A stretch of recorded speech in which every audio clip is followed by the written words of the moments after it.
Bienvenue dans la grande famille de l'école des disciples. Un espace, c'est pour grandir ensemble, découvrir la vérité qui libère et la mettre en pratique chaque jour avec passion. Et si le silence de Dieu n'était pas un rejet, mais un message que tu n'as pas encore compris? Alors aujourd'hui, je m'adresse à toi qui mets toute ta confiance en Dieu, à toi qui prends du temps pour prier, à toi qui jeûne, à toi qui t'efforces de rester fidèle à tes valeurs, même lorsque ce serait plus facile de faire autrement. Et pourtant, les fins du mois restent difficiles, les factures continuent de s'accumuler. Tu penses à ta famille, à tes projets, à tous tes rêves qui semblent ne jamais avancer. Alors, tu te mets à prier. Tu pries à Dieu de tout ton cœur. Seigneur, jusqu'à quand? Les jours passent, les semaines passent, parfois même des années. Mais rien ne semble changer. Et sans même oser le dire à voix haute, une question commence à habiter ton cœur. Seigneur, est-ce que tu m'entends encore? Mais bien-aimé dans le Seigneur, si cette question t'a déjà traversé l'esprit, reste avec moi jusqu'à la fin, parce que la réponse que le Seigneur donne à cette question est probablement différente de ce que tu imagines. J'aimerais maintenant te poser une question. Une seule. Prends quelques secondes pour y répondre avec honnêteté. Pourquoi veux-tu vraiment sortir de cette situation? Pourquoi? Pourquoi désires-tu avoir plus d'argent? Pourquoi cherches-tu un poste dans le gouvernement? Pour quelle raison cherches-tu un poste dans le gouvernement? Pourquoi veux-tu te marier? Quelle est la véritable motivation de ton cœur? Est-ce que c'est pour prouver à ceux qui t'ont méprisé qu'ils avaient eu tort? Est-ce que c'est pour montrer aux autres que tu es un bon chrétien?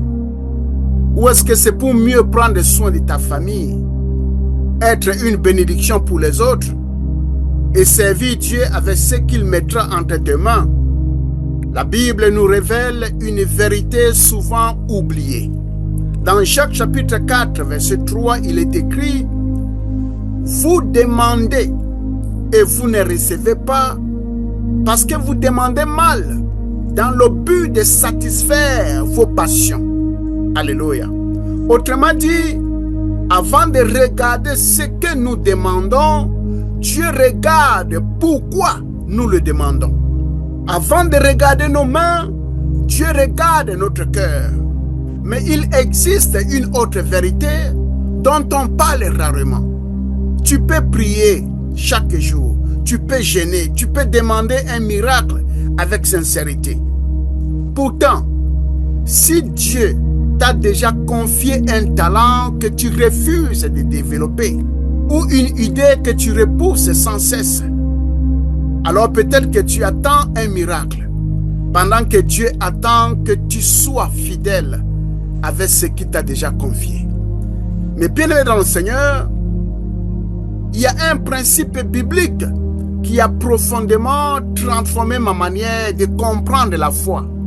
Très souvent dans la Bible, Dieu choisit de faire suivre la foi d'une action d'obéissance. Pourquoi? Parce que l'obéissance révèle que notre confiance en Dieu est réelle. La foi n'est pas simplement une conviction intérieure. Elle se manifeste par une décision, par un pas, par une action.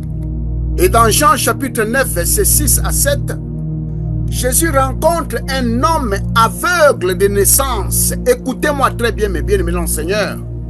Mais après avoir fait de la boue avec sa salive, il l'applique sur ses yeux et lui dit: va te laver au réservoir de Siloé. Mais arrêtons-nous un instant, mes bien-aimés dans le Seigneur.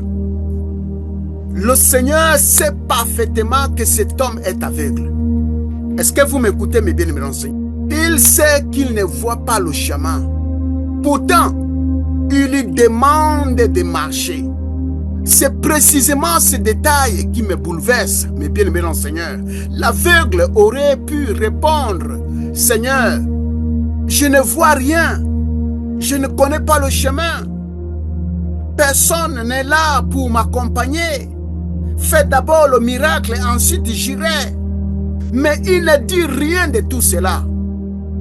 Il se lève, il obéit, il marche, il se lave et revient ne voyant clair. Alléluia.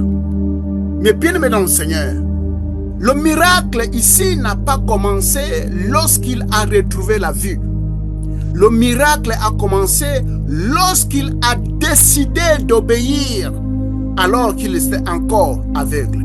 Alors si cette histoire nous était rencontrée aujourd'hui, je crois qu'elle révélerait notre plus grand combat. Parce que nous croyons en Dieu, nous prions, nous gênons. Mais lorsqu'il vient le moment d'obéir, les excuses prennent souvent la place de la foi. Oh, je ne connais personne, je n'ai pas d'argent, je ne sais pas, je ne suis pas assez qualifié, je ne sais pas par où commencer, ce n'est pas encore le bon moment. Pourtant, très souvent, Dieu ne nous demande pas de tout comprendre avant d'avancer, mais bien aimé dans le Seigneur. Tu n'as pas besoin de tout comprendre avant de commencer. Tu n'as pas besoin de tout comprendre avant d'essayer. Il nous demande simplement de faire le premier pas dans l'obéissance.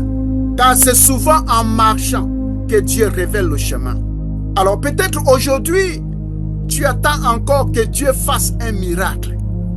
Mais peut-être que Dieu attend simplement que tu obéisses à la première instruction qu'il a déjà placée dans ton cœur. Mais bien aimé dans le Seigneur, si tu traverses aujourd'hui une période où Dieu semble silencieux, ne pense pas qu'il t'a oublié. Mais pose-toi plutôt ces trois questions très capitales.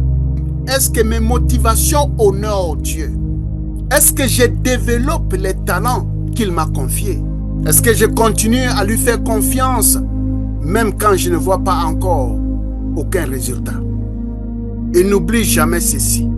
Le silence de Dieu n'est pas toujours un refus. Très souvent, c'est un temps de préparation. Donc si cette vidéo t'a encouragé, écris simplement dans les commentaires « Je ferai confiance à Dieu, même dans le silence ». Je prendrai le temps de lire ton message. Si tu veux grandir dans la foi, développer une vraie discipline avec Dieu et avancer chaque jour un peu plus près de lui, abonne-toi à la chaîne. Nous continuerons ce chemin ensemble, un pas après l'autre.